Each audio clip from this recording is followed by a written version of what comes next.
I'm going to call the City Council work session to order. Clerk, please call the roll. Councilperson Germaini.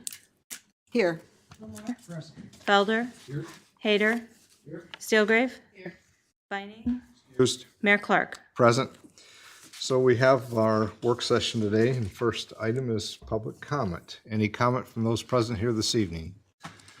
Seeing no comments, Clerk, next item.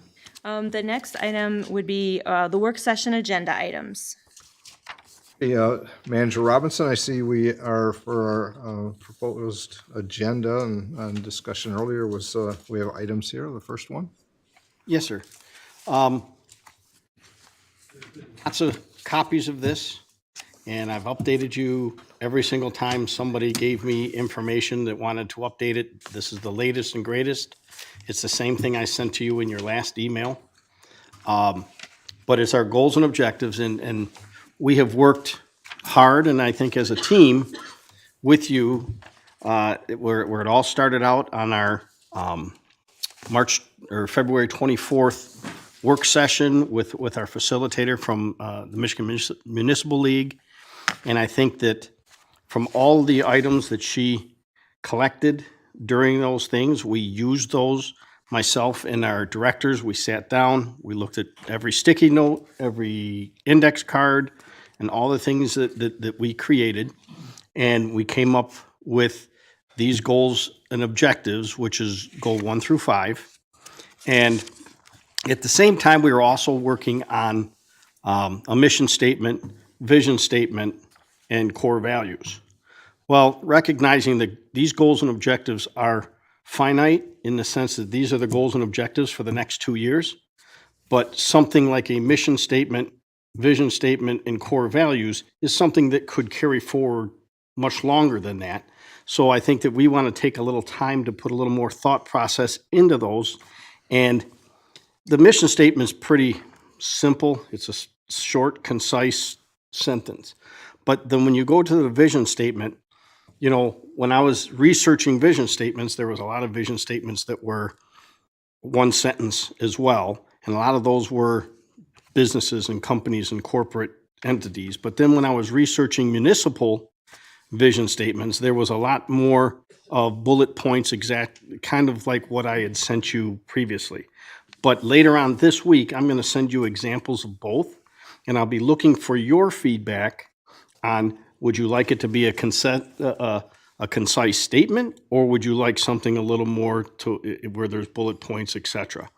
And then the core values are the core values. Those will be things that tend to be a list of what we do. And I'm visioning it being something to where we could post these in our offices, we can post these around City Hall, to where our expectation is that every employee in the city adhere to the core values that we hold dear, which we listed on that Saturday work session. So getting back to the goals and objectives, like I said, we were able to put these into 5 different goals, and we think we encapsulated all of the things that we had talked about into these 5 goals and the objectives that are within it. And as I look through this, and my litmus test on this was to see, okay, how am I going to report back to you when we're achieving things in these realms? And if there was something in here that I didn't understand how I could report it back to you, then we changed it. And this is our last work session before hopefully we adopt these at our April 15th meeting, because we won't have a work session on the 15th. And I'm looking for, and I want to thank you, because there were quite a few of you that contributed to this, and I appreciate that, not only on that date, but in follow-up on the different drafts that I sent. And this is really the opportunity for us to talk through some of these, should you have any questions, or it's just another opportunity to have feedback, because the goals and objectives, legitimately, those are your goals and objectives to direct the administration. And and what your expectations of our reaching the objectives that you set forth. So I guess I'd like to open to all of you to see if you have any questions regarding the goals and objectives, or any commentary, or if there's anything that we can help explain to see what we mean by certain things if something is unclear, because I certainly want to make these clear. Thank you, City Manager. So as you stated, these are our goals and objectives from our work session, but also some revisions on the notes that we had. Everybody's had the opportunity to either send in or this evening to make comments. I won't get to the mission and vision and values because Manager mentioned that was on the next steps regarding that there. So I'm sure that if you had some comments during the collection of information that you would have sent those in. If not, we're here to go over these goals and make sure they're meeting what the council's goals are and what our expectations are as we move this forward to the administration to carry that out. So I guess we'll just start with the first goal of one, to see if there's any comments or concerns or additions, deletions. I think if you have the original, and then if you had the one that came out on, I think it was the 26th, and then there was a last version that came out on the 27th of March. And of course, I think that is also what we have here in front of us now. Correct. Yes. So, any comments? We'll start with goal one.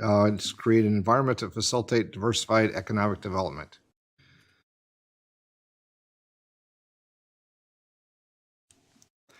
If I'm just going to make a couple. I'll make some comments that I share along, because as I work through these, there was this at the start of this said future use of large sites, and I thought we have more than just large sites. We have every site here of our development, especially when we talk about land use and housing and the variety in which it is. And so you'll see at the end of the first sentence is future land use, because it's all encompassing versus just large parcels or large sites. And I understand when we had conversations, it was about large sites.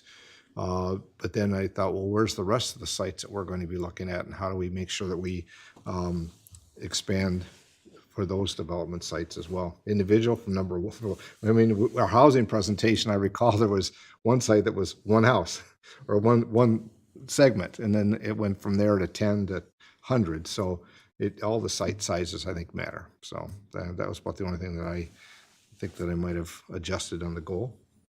Unless there's other comments, we can move along. I don't see any, so I'll move along. Goal two, it's about maintain, build, and sustain infrastructure. I know that there's just, maybe it's just wordsmithing, but before it said build, maintain, and I thought, well, we have to maintain what we have, then we have to build, and then we have to sustain. I guess it doesn't really matter what order, but if it's kind of systematic. I don't think there's any I'm looking at the versions past, the one before and the one after I saw under sustainability was kind of modified a bit, because I think previously he's talked about the investments to retain and grow our tax base. And I think if we retain and grow the tax base through strategic infrastructure investments is how we'll be sustainable. Just was a comment, but I'm open to thoughts and suggestions as we go through these. Anything under this that's not there that we talked about, or maybe was presented, or maybe an idea that was sent along by anybody from council?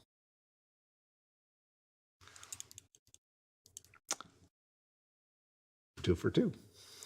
Go on to the third one, which is empower residents to be active members of our community.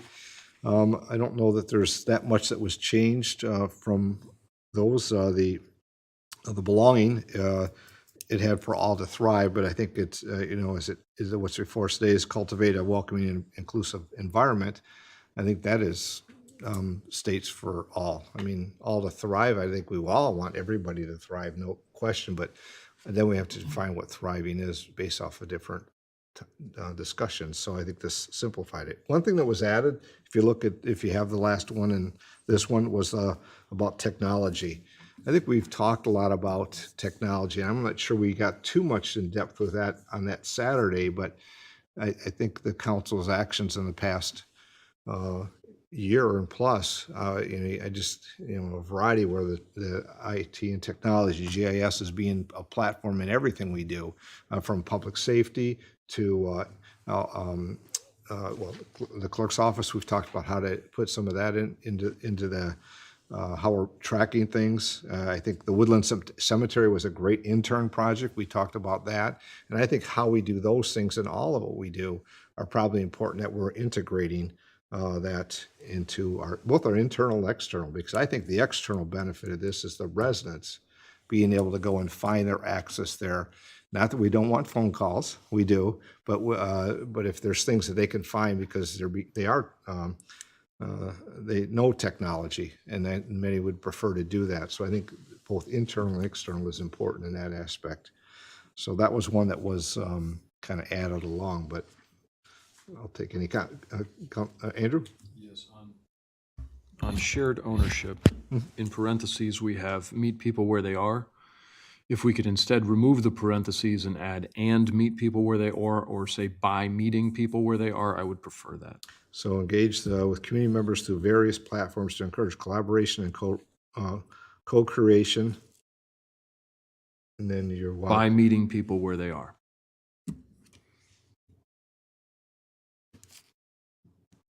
Yeah, the parentheses just makes it like an afterthought maybe, whereas inclusion of it makes it say that's one of the objectives that we're having within the goal to empower residents and be active members, is by meeting where they are, and just state it in there. I have no issue or concerns with that. I think it just further defines what we want to do. And I think that did come out of Saturday. I know that we worked together, so. Anything else on number 3? Seeing none. Number 4, to grow and sustain a thriving community. I think one of the earlier versions might have had to reach the needs of everyone. And I think, I think we do want to reach the needs of everyone, but sometimes when you have everyone, then somebody says, well, I want something different. So I think we start to ask, can we serve everyone? Obviously, we have a desire and a goal to serve the entire community as a whole, but we know we've had some individual desires and some topics in the years past that were clearly an opposite, and that would be difficult and challenging for me to think how we're going to, if that's important for a thriving community when there's not a willingness to understand opposing views. So it's how do you reach the needs of everyone? But then you can define what needs are. Maybe the needs are just whatever, I don't know. I'll stop talking. So thoughts on that, on the first one? Not. Safety, I think it just kind of got reworded. And what it says is develop and implement, and then there's like an inclusion without parentheses, but a comma, including training for all personnel, a revised city emergency response plan. How timely. And we've talked about this over the past months of, we have a response plan, but the manager Robinson has noted that it's kind of dated and it needs revision. Are all our personnel knowing what their duties and responsibilities are? And it's not just public safety, quite honestly, it's because if you have a critical incident, and we found here recently, there's other departments that have a role, whether it's assisting in blocking a street, bringing resources there. I know that public safety and Director Tolsted's here, and just did a great job, he and Commander Smiley, on their input on the emergency response plans for the county regarding emergency management services and community ambulance and those things. That got revised here through a discussion. So it's those type of things that I think if you haven't looked at it for a while, then you realize that maybe it tells somebody to do something that's not even their role any further. So I think as written, it is, we need a revised city emergency response plan. And at the same time, how do we develop it, implement it, and make sure all of our personnel are trained? I think the security measures we put here within the city hall should bring comfort, and also our responsibility for our number one asset, our employees. So that's kind of how it's kind of gets to that. I don't know if there's thoughts or questions, or somebody had something different. I'll move on. Health and wellness states this is identify needs and provide opportunities with new and existing partners to enhance community well-being.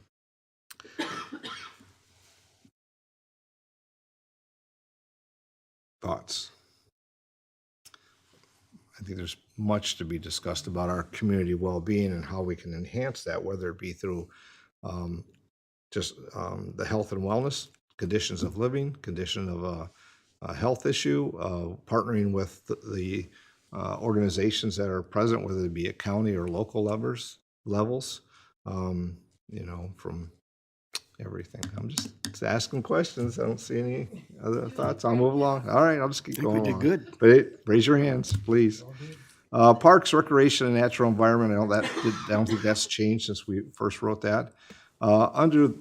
This is one that I'm not sure we did come up in a question at our Saturday session about arts and culture. It's something that we had in our last goals and objectives, and I think there's things that we talked about that were moving forward that needed to continue to grow and be we weren't, I'll just say, my inclination from council's past discussion was we hadn't really finished that. We see some greater opportunities. So this was added from the earlier vision, and it says arts and culture, expand opportunities for community engagement, public-private partnerships, and public art enhancements. Thoughts? I think we have a great community of artists, a great community of facilities that are about arts and culture. And I think that while we made some progress last year, not just the murals, because we had other things, we had a presentation that was at the RCA that was about arts and culture that got a grant to deliver that. How do we continue to foster that, but also find those expanded opportunities and engagement? It could be local, it could be through corporations, funding, art enhancements. We've talked about that. That could be local. That could be we've talked about the DIA and the Inside Out. They don't come to Monroe County because that's through a millage that we know that's Wayne County. But I think there's still opportunities in that same vein that we can, bring art and thing into our community for visibility and see what the embracement is of the community or corporations if there's the opportunity to retain it. Thoughts? Andrew?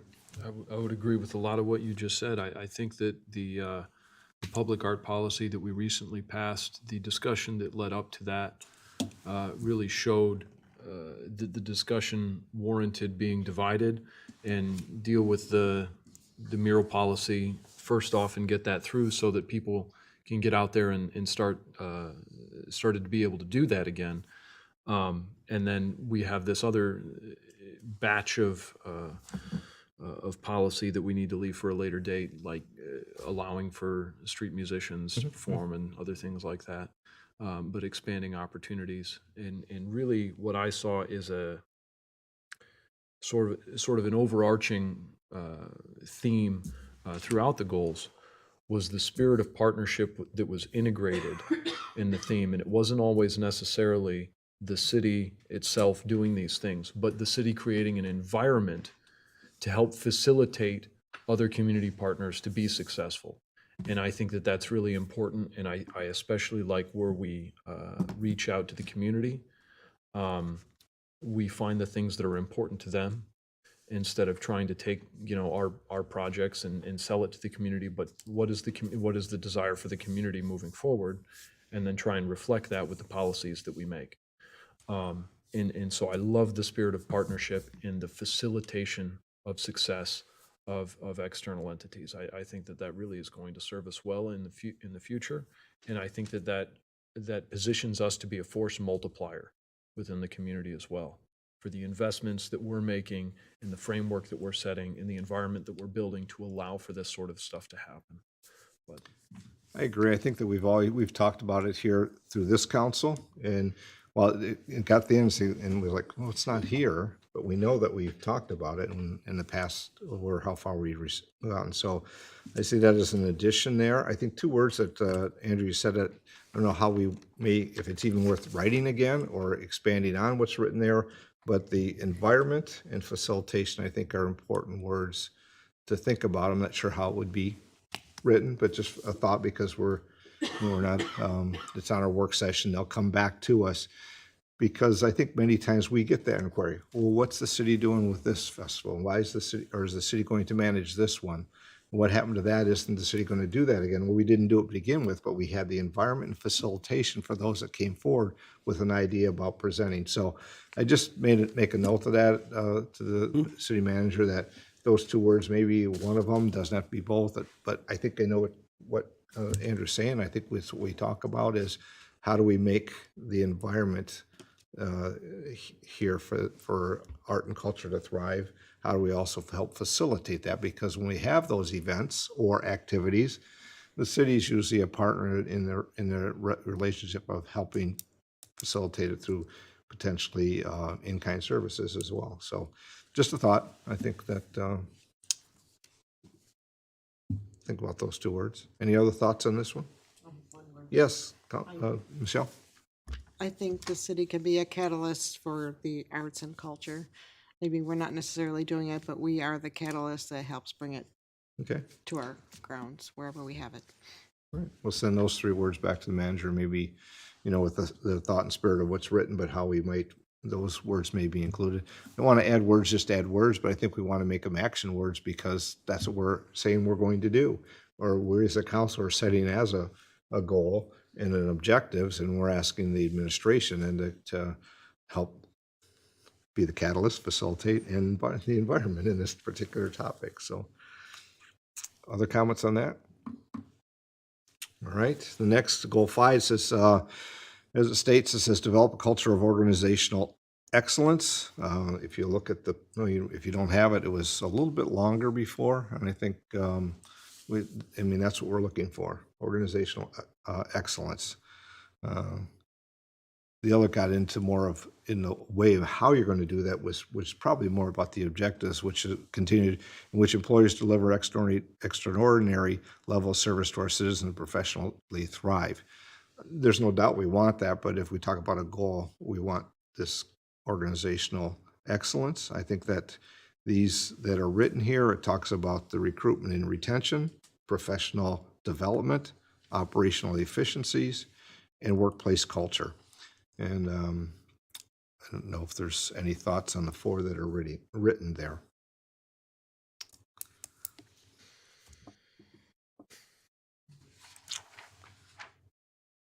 Andrew?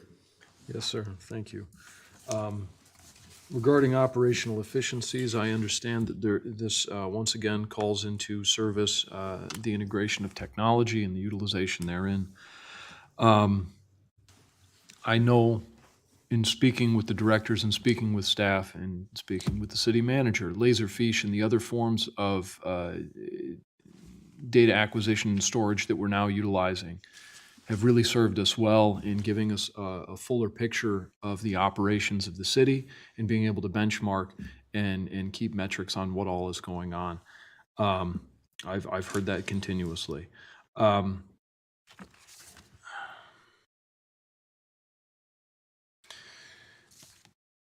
Regarding the metrics, however, and I don't know how we do this, so I'll leave the specifics to the city manager, but establishing transparent and measurable standards through those summaries that are provided to us in those reports that the city receives and the administration receives for the data that we're putting into the system and dedicating to it. I wouldn't want to require our staff to be putting all this time into creating and storing all this data if we're not going to utilize it in an effective manner. Could any of that data, could any of those reports, could any of those metrics be reported on up to council? Because I don't know that we've received that much of, it doesn't mean that it's not present. It doesn't mean that it's not getting used. I don't know that we have eyes into it as much currently. I don't know what my colleagues feel about that, but that's something I'd like to see more of, and I'll let you take that as you will. I was right, but you said transparent and something measurements. Transparent and establishing transparent and measurable standards. Okay, measurable standards. Okay. One word you said at the end, and I always think of this because we always say we can be efficient, but we also need to be effective. And I think as it ends there, it says increasing operational efficiencies. You can make efficiencies, but are we being effective? And I think that might be some of what you're getting toward, because you want to also take those measurements and standards and how are they not just efficiencies, but the effectiveness of what is being done. Did I say that correctly? Or part of it? Yeah, potentially. I think that could be a way to phrase it. So I'm sure you have the note, think about that, but I think effectiveness, I'll say operational efficiencies and effectiveness, that might not be enough of a space in which Andrew said, but we have to understand what each of those terms mean as well as we provide that off. What we think is efficient or effective, we have to make sure that is in line with the administration, understand what we're looking for. Maybe that's part of what you're looking for within what's being effective. And I think one thing that we've done, and I know there's been discussion with the administration and others on this about, it's been a few years ago in our fact sheets we used to put at the bottom, where in the goals and objectives do they fall? And I think that is at least a start point to know where it's having an item that comes to us. Is it under this goal or is it under that goal?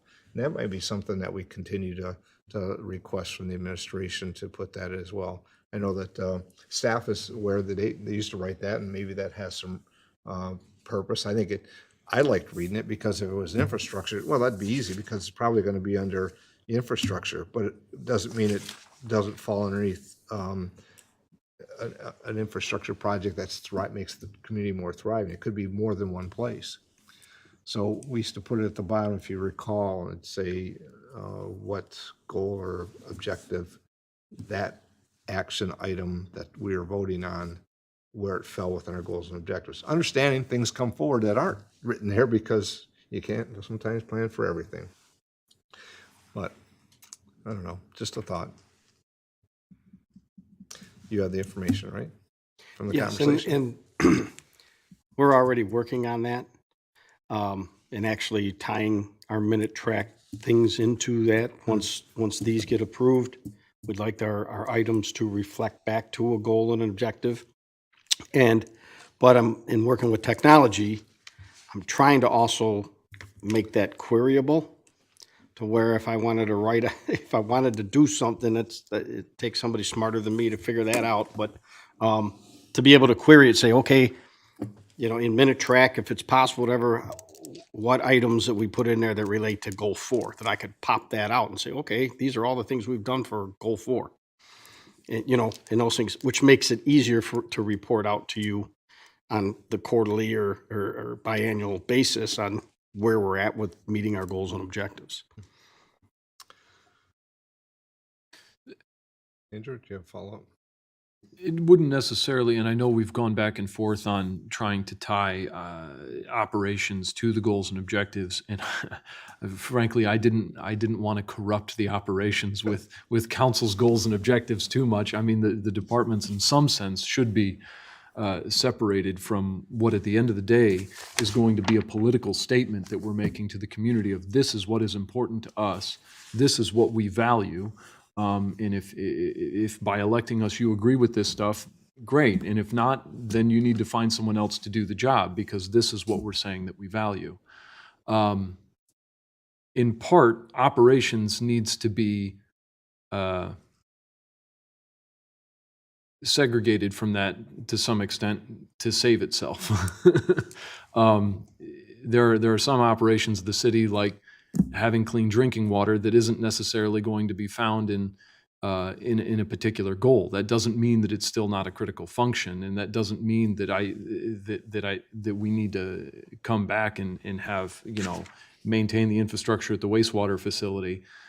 Has to tie back to a particular goal that was voted on by council. I think that the core operations are sort of sacred, and you don't touch those and mess with those on a 2-year rotating basis.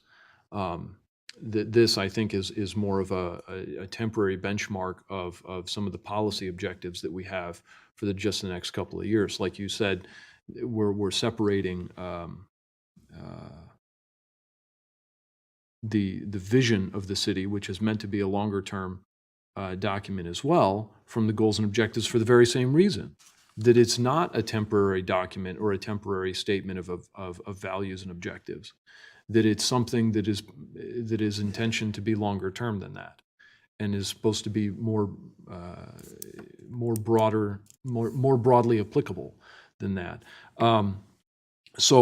But in terms of having data back from the departments and their operations and understanding feasibility of new projects, and okay, we have a road millage now, but are we in a position where back where we were before the millage passed, where the roads are not going to be able to be maintained into the long term without the continuation of that millage, and then where are we on that track, and can we close that gap, or is that gap going to exist as soon as some of that data might be useful to have just on a top line summary. We probably don't want to get down into the weeds in this room, but in terms of the policy objectives that we're making, in terms of the major funding priorities we're putting forward, information like that is very critical to have. Whether or not it's going to be viable to have a self-financing revolving loan fund to do economic development from, or whether we're going to have to proceed as we are now, where we engage each project piecemeal and then hope it pays out at the end. Things like that. Does that make sense, or clear as mud? Yeah, I was thinking about the millage and the roads, and we currently have a capital improvements project that goes out 5 years, and we could, and at the end of that, they'll be out 5 more years. We're definitely thinking well out the realm, and we put in space where the funding goes, and sometimes it's startup funding, sometimes it's the funding to have it all done at the same time. So I think we probably plan out there, and we'll have to plan that by according to the revenues that we have now and in the future, but not have in the future. I think that's the discussions that'll come over not just the next 2 years, but the next 5 years, as we start to see that, where that comes to be. And I think I don't have the answer for that now, because I can look at that capital improvements and see which lines and where the funding's coming on. And at Act 51, and what you hear from the state, that's going to change. I mean, road funding from Act 51 tied to gasoline is not going to be the long term either. So I think those changes are going to be impacting us as well. But I understand your point. And I think operationally, I think there may be something that comes up that's done and say, well, it doesn't really fit, but we have a policy that covers that. Maybe it's a reference to a policy or other items as well. I think you're right. I don't want to get in the middle of the operations either. And I'll leave that to the administration to say, and I just don't want it to be just anything, but if it's blank, it doesn't mean it's not important. It just means it might not have been something that we had written down, but came up to be a opportunity by funding, opportunity by partnership, or I don't know what else it could be, but I'm not sure we have an answer. We'll be interested to see what comes back on their operational efficiency. But technology is just one point. Maybe it's much broader than that too. I think that is our window into seeing that. Yeah, because the technology might be able to provide us some of that information we're looking for on some things. Yeah. Brian? Yeah, as far as operational efficiency goes, maybe somewhere in the line of continue to be more efficient by integrating technology in a transparent way. That kind of gives the flow of it, to say that we're continuing to do this. We've always been doing this. We're just basically following through each and every year, and we want the public to know how we're doing it. Okay. I'm sure he wrote that down. If not, I hope you have it written down. I do. And you can send it along. Sure. So sounds like we're gonna have a couple of comments at least on this one, some thoughts to bring back before we finalize that part of it. So not to take comments, but the last one's a workplace culture, and I think it's kind of an overall closing statement. Besides maintaining a safe and thriving workplace, it has to meet what it is we put forward. Other comments or thoughts?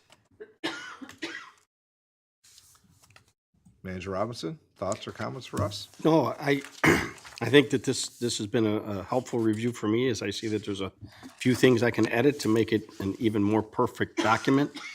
And really, I appreciate the efforts. I mean, nobody wants to give up a Saturday. You guys gave up a Saturday to go and really hash this out. But it's so vital to us, who are actually the administration, who is actually going to perform these things and get these things done. This is like if we were a football team, this is the playbook. This is what's expected. And I appreciate all the effort that you did, as well as staff has done in putting all of these together in a concise, logical manner. Thank you. So we'll see what comes back then, and then we should have a last review of it and hope, and move it over there to get it adopted at our next council meeting. I would be looking for, unless council has other thoughts. Excellent. All right, Perfect. thank you all. Manager Robinson, next item. The next item for the work session would be the review of the budget and then review of the budget ordinance. And I'd invite Finance Director Sell to be able to answer any questions you may have with the reams of documents that you were provided. And I think he's done a really good job in summarizing and getting to the point. But we're always open to your questions and inquiries, because how we spend our money is very important to us. Mr. Sell is sitting there. First, I'll see if any opening comments from the council. I know that we had the presentation, we received the information, and there's a lot of data here. Of course, this is an opportunity for the work session to have any discussions on either overall budget, questions, but also it's on tonight's agenda just for the first reading and setting the public comment and in our next meeting. So.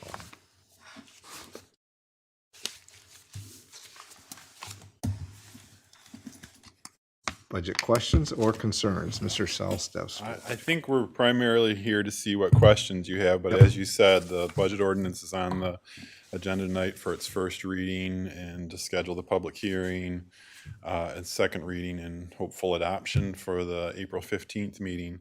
So kind of went over that at the work session, but if you have any questions about that process or what's in the ordinance, we can go over it. But the plan would be to have it adopted at the April 15th meeting, and that would be it. We're required to have it adopted by the end of April. Any council questions or comments at this time? And maybe there's still some of that data that you're working through, and if there is, please make sure you get that to the city manager. I'm sure then Mr. Sell would have it as well. I would. Got something? All right. No, I got something. Let's see if anybody else does.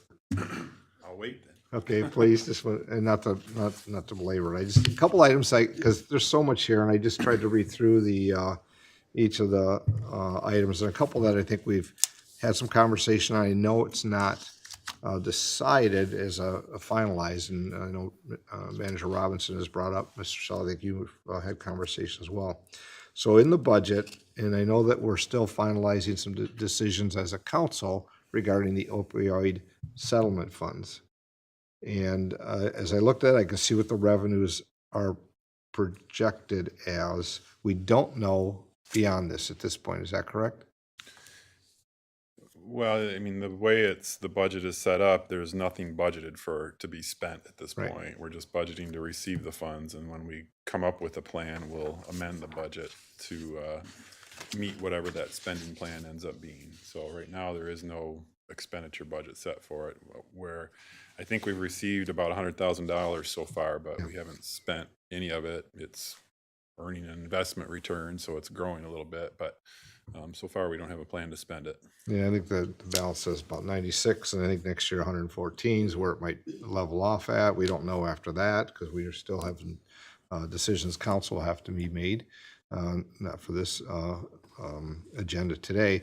But that was the question, because I know there will be those that decide to kind of look through line items and, whether it's the council or the community, and they don't have a plan for the expenditures because we haven't finalized that, and it's pending. So your answer is what I was looking for, which was it's not there, and the reason is because we will amend the budget when we know what that's going to be and what it looks like. Is that correct? That's correct. Yeah, I mean, the opioid settlement fund is listed on page 2 of the ordinance, but it's basically got a 0 for the budget at this point, so. So, I know you brought this discussion at I think at the work session, or somewhere along the line, about the American Recovery Plan Act, the ARPA funds. And obviously, we received those funds, and it's more of a conversation because we still get questions at times, and maybe the council members do as well. So what did you do with the ARPA funds, or what are you going to do? And obviously, we made commitments to that right out of the gate. We made those commitments and how they got expended. So, I mean, we had X amount of revenue that was, I can't remember the total amount now, doesn't matter, but it looks like it appears through the one line item that the 23, 24 budget pretty much concludes the funds we received. Is that correct?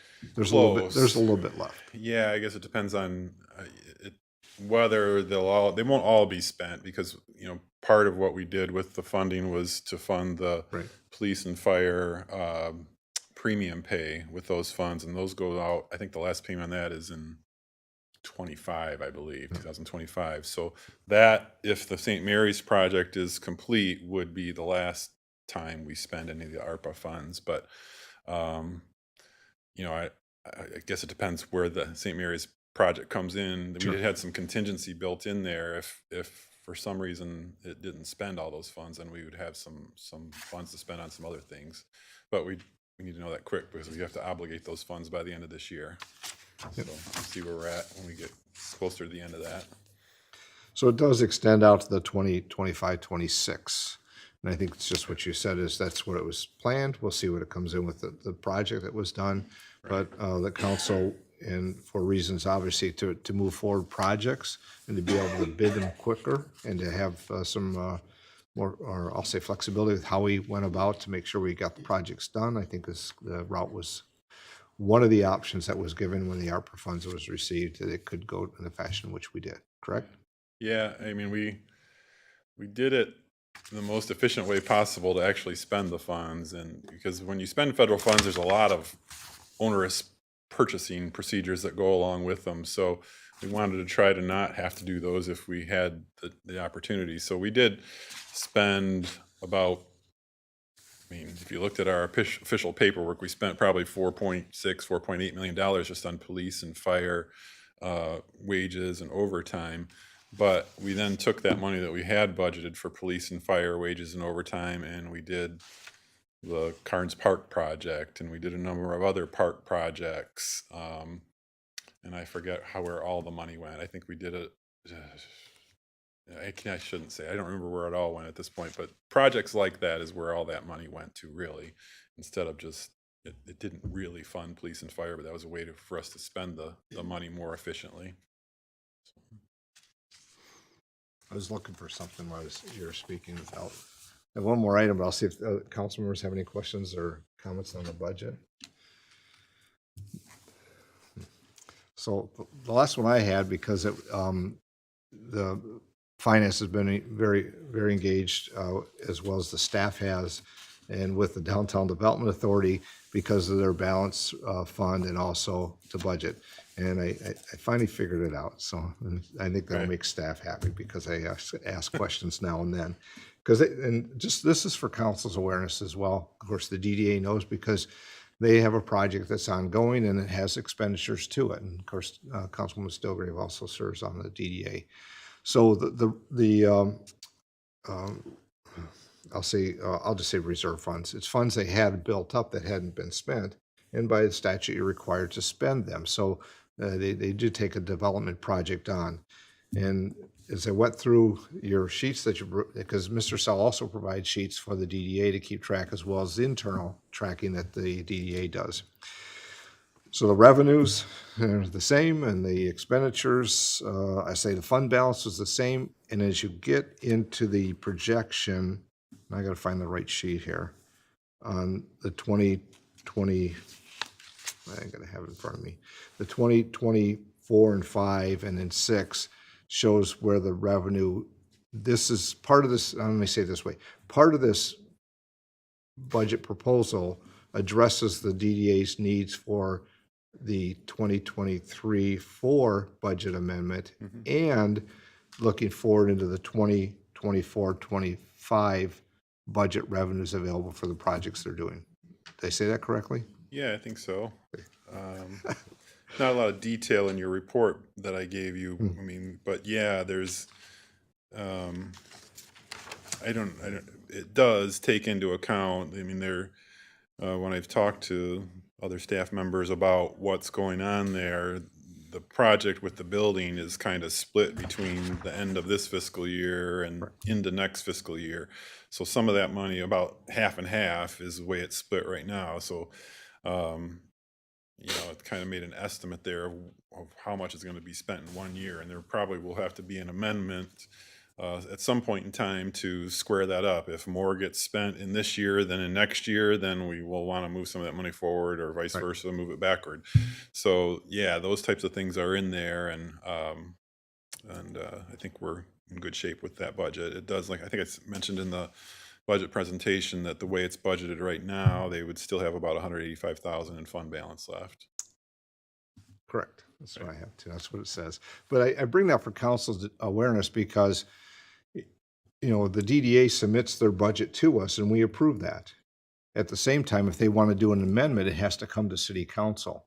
And the discussion was, do we bring it earlier? Do we bring it during this presentation? But it's being presented here, so I want the council to have awareness that it's within the overall city's budget, and they're doing it as a request for amendment to their budget. And then also that will be the same, some of those funds is also what they're looking to expend in the upcoming budget, the fiscal 24-25. So without looking at the page and knowing that, because if you'll say, well, where did the money come from? I don't remember approving their amendment. That's what we're doing by this proposal. And it gives also the opportunity for the public hearing that'll come with that as well. So I just wanted to make sure it was, I'm explaining that correctly. So last item I have, unless there's something else. Okay. An example of that is the Port of Monroe, same item. They have a budget. It requires the city council to approve, and it's included there on one of the pages. And it was approved by the Port Commission on March 20th, and now it comes to us within our budget presentation. So we have those obligations, responsibilities of other boards that we have to make sure we review their budget as well. Just awareness for council, but also those that might be watching. All right, I'll stop. That's what I had. If I have more, I'll let you know. Okay. I'm Sure, open so. for any others. I know you are. I appreciate the review on the DDA because I think they have projects to move forward on, and I think this will allow them to do that. So that's wonderful. Yep, I think so too. Quick, Mr. Sell on the budget, and obviously if there's something as it comes forward here, again, tonight is the first reading. We'll set a public hearing, and then it comes at our next meeting for adoption. There's manager and Mr. Sell are available if there's something that you come across that you didn't see already. I don't see any other comments. Do we have another item? Well, the only other item after the budget was the budget ordinance, and I want to make sure that council has reviewed the ordinance and it reads appropriate for them. So in the ordinance, of course, you had the front sheet and the section numbers here, and it has the revenues, but then also the total revenues, and then expenditures by fund, and then the narrative that comes after that. After that, of course, it gives us our general fund balance. I think Mr. Sell did a great job of explaining that at our presentation. It's also in the presentation slides. And it gets down to the details on expenditures by departments. And then, of course, this is where the port and others had their reports as well. Any questions on that? Any comments, I guess, or questions? I think that was, as I said, presented well at the work session. If you find something after or later, please let Manager Robinson know, and he'll have obviously a conversation with Mr. Sell if needed, or provide you with a response.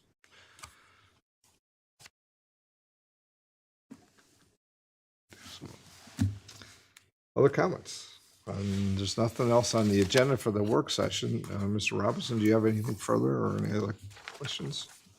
Have anything further for the work session? So we have time. Is there anything on the agenda? I'll just ask, there's an item on the agenda that you might want clarification before we get into the meeting? We can at least start that conversation and be prepared. I want to thank the clerk treasurer first off for providing the updates on the invoices. This is the meeting annually that we have these items that come forward, so I appreciate that, that those are updated. I think there is one that actually is resolved, and I know that Mr. Buds has already given some direction. Clerk, is it the So the 4577, is it, the delinquent? invoices public hearing will not need to take place because those have all been resolved. It'll still be called we get to the meeting, but there are none that are pending, so there won't be a public hearing. There's not a necessity, so I'll just make that comment and move forward. And there is an additional list that I'll be passing out during the time between these two meetings. It's for the mowing, so I'll give you that sheet, that packet. Okay. Because as we do with the first notice, as we have experienced, the clerk receives payment for many of the invoices. It's like a final notice that they receive, and so the list shortened. It fluctuates, and it's easier to just give you a new list tonight rather than, because there would have been a difference between Thursday and today, so we just thought we'd give you the most up-to-date information. Sure, and we'll probably have time in between if you want to look at them and compare them. So I'll just say, any last thoughts, anything on the agenda that council is looking for any clarity on before we close the work session?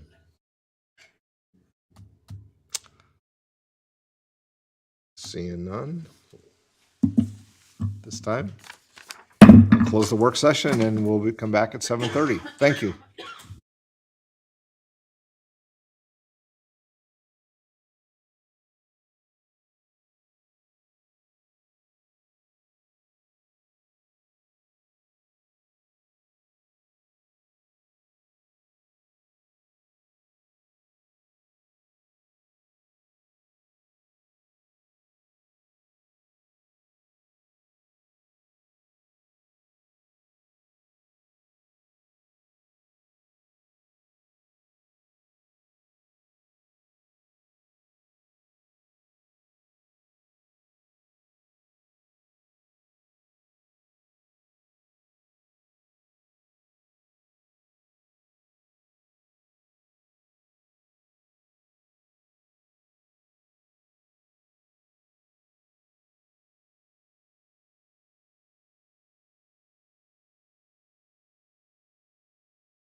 Call the city council meeting to order. Clerk, please call the roll. Councilperson Germaine? Here. Lamore? Felder? Hayter? Steelgrave? Here. Vining? Excused. Present. I'd ask we all please rise for the invocation. Remain standing for the Pledge of Allegiance. Guide us in our deliberations and discussions this evening. May our efforts promote the good of the residents of this city and all who visit. I pledge allegiance To the flag of the United States of America and to the republic for which it stands, one nation, under God, indivisible, with liberty and justice for all.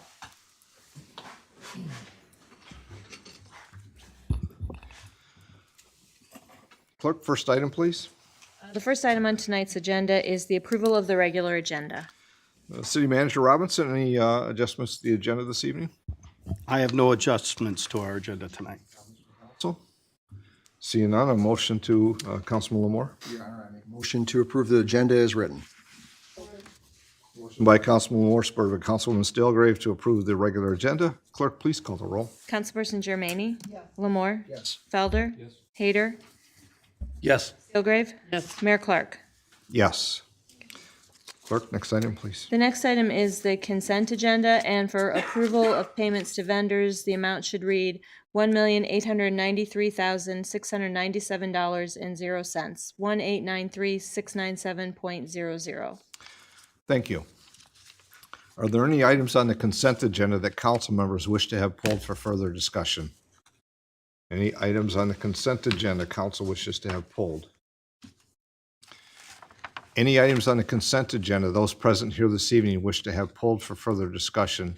I see a few new faces, but I'll just remind everybody that a consent agenda is items that if when motioned and seconded and passed, they all pass collectively. But if there's an item that is on the consent agenda, the first part of the agenda, it appears to be 6 items. If there's one that you wish to have pulled to have a discussion with council, now would be the time. Any items on the consent agenda? I have a question. Yes. Would this be about the people who are disputing? No, that comes under the presentations, communications, and there'll be a public hearing. That's okay. I'm glad you asked because I could tell there's some, you were leaning. I thought he's got a question. So, yeah, that comes under the public hearings later. We'll go through each of those after the consent agenda. Good question, though. Seeing no comments or no motions to amend the consent agenda, motion for Councilman Felder. Yes, Your Honor, I'd make a motion that all items on the consent agenda be accepted, placed on file, recommendations carried out, and resolutions adopted. Second. Motion by Councilman Felder, supported by Councilman Lamore, that all items on the consent agenda be accepted, placed on file, recommendations carried out, and resolutions adopted. Clerk, please call the roll. Germaine? Yes. Lamore? Yes. Felder? Yes. Hayter? Yes. Steelgrave? Mayor Clark? Yes.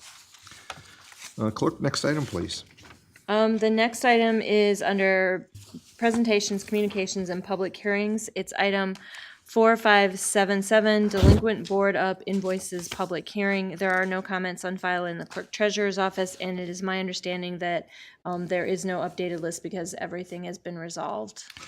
So my understanding is the same, and I know that the city attorney has advised that the item 4577, the items that were delinquent were resolved prior to the meeting, so there's not a necessity for a public hearing. So we'll move on to the next item. There's no action to be taken. Okay, the next item is item 4576, delinquent weed and grass cutting invoices public hearing. There are no comments on file in the clerk treasurer's office, and the council was given an updated list just prior to this meeting. Thank you. So we did receive an updated list from our previous meeting that some may have been resolved. Before I open the public hearing, City Manager Robinson, anything on any additions that you may have? If not, I'll start with the public hearing. There's no additions at this time. Thank you. So at this time, I'll open the public hearing on item 4576. It's for delinquent weed and grass cutting invoices. And this time to hear from those that may have wish to make comment regarding this public hearing on weed and grass cutting invoices. Any comments from those present here this evening? Yes, please come forward. State your name so it's for the record, and then we may have some what your questions may be. My name is Vicki Foster. I have a problem with, not that the city maintains and makes sure that the lawns are done, but I have a problem with feeling like being ambushed because no one lets me know ahead of time. I'm not always the wellest person in the world. In other words, I have some health problems. And this one that I have an invoice for, I had thought my person had mowed it until I found out later that he had not. And it was just, if there was like a notice on the door or a letter or someone even knocking on the door, hey, we're gonna mow your lawn in a few minutes unless you're gonna do it yourself. But the feeling of ambush is what makes me frustrated and angry. So you're here this evening. Did you get a notice of some kind? Yes, they come and mowed my postage stamp lawn and charging me $111. And when was that done? I'm not sure when the incident was. The letter I have, I don't think it says.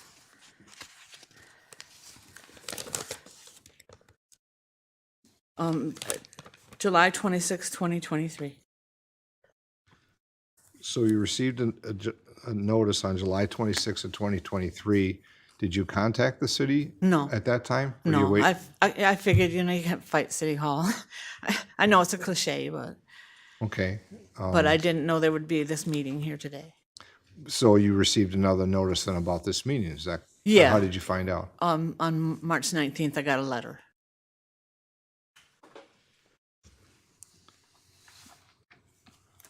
And I also came to City Hall at one point, and I don't remember when this was, to ask, can I plant something else? Can we take all that grass out of there, which I don't like anyway, and plant something low growing such as the creeping myrtle or clover or something? And I was told emphatically, no, it has to be grass. And Okay. I don't agree with that. I could look on the website and I couldn't find any reference to that anywhere. Okay, so what I'm gonna say, the city manager is at the end here. Make sure you see him before you leave. I'm sure he's gonna ask about the date in July, and between then and today, what contact you may have had with the city, okay? Okay, So make sure you see Manager Robinson before you depart today. He gets your phone number or an opportunity. They'll see what else, if there's any additional information that he needs to share with you. thank you. I appreciate it. Thank you. Thank you, Vicki. Other comments from those present here this evening regarding weed and grass cutting invoices?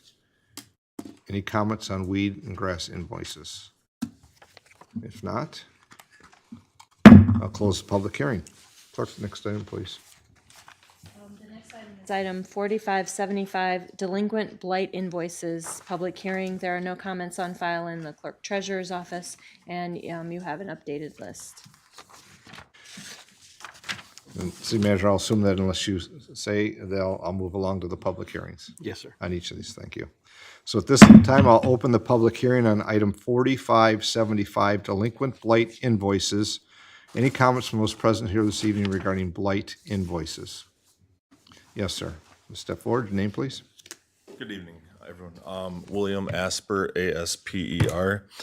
Not sure if some of you remember me. I was here few months ago, however months ago, regarding the sanitation contract that had been changed. A lot of people were here that day that weren't happy with it, that lived in multifamily units.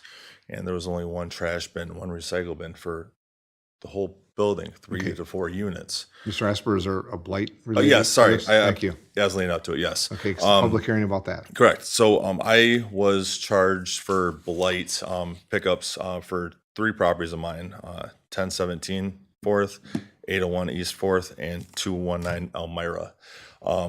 These were things that were normally would have been picked up. Special pickup, bulk pickup, I think that's how they call it down here. But for the single-family residential homes, it was still allowed.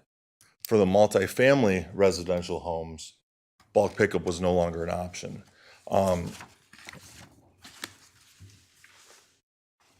The zoning is still the same. They're residential. Well, let me rephrase that. They're not the same, but they're still residential. But they're given different rights. You're taking away the bulk pickup from the multis, but you're keeping the single family. I don't think it's right. I would even go on to say it might be discriminatory and a Fair Housing Act violation, because the people that live in multifamily are usually lower income. They can't afford it, whatever, but they aren't given the same rights. The rule of thumb is that each family, each household, not each house, not each parcel, is to have one trash bin, one recycle bin. That's not being done. So I would request that these invoices please be rescinded. Thank you very much. A couple of questions before Yes. I give over to the city manager. The invoice dates, do you have those? on I the- don't have them with You me. didn't bring There's it with you. 3 of them though. Correct.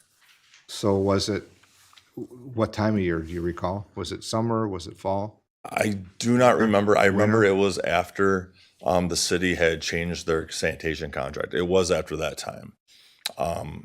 So it was last year, but after that happened, which I can't remember the month this contract changed.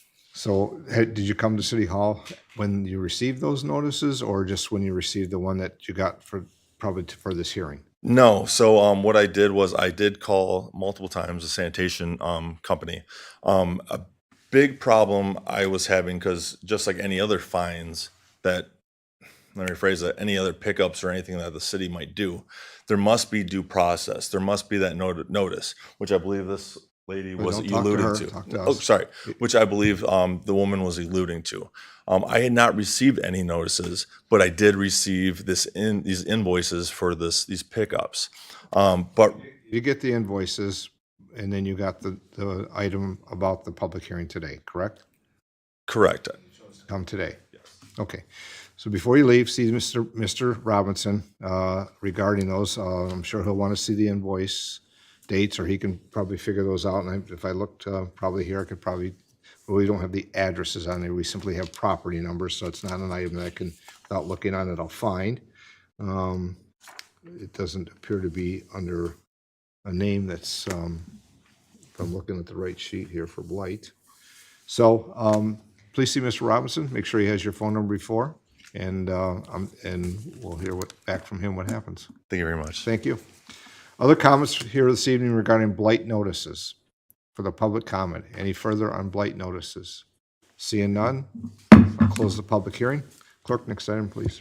The next item is item 4574, delinquent rental inspection invoices, public hearing. There are no comments on file in the clerk treasurer's office, and you have the up-to-date list on your. Yes, thank you for that. At this time, I'll open the public hearing on the delinquent rental inspection notices. Any comments from those present here this evening regarding this item 4574, rental inspection invoices? Please come forward. Sorry to say. Hello, good evening again, everyone. William Asper, A-S-P-E-R. So I have 4 rental properties in the city of Monroe, 4 now. And I received this letter, I think it was a couple weeks ago, one for one of them anyways.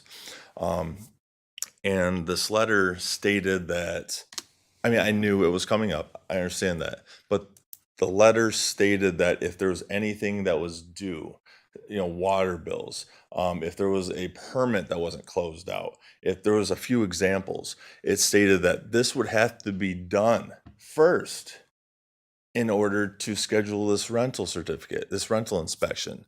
I don't believe that's right. That's bullying somebody William, into. did you get a rental inspection invoice notice about a rental inspection invoice not paid?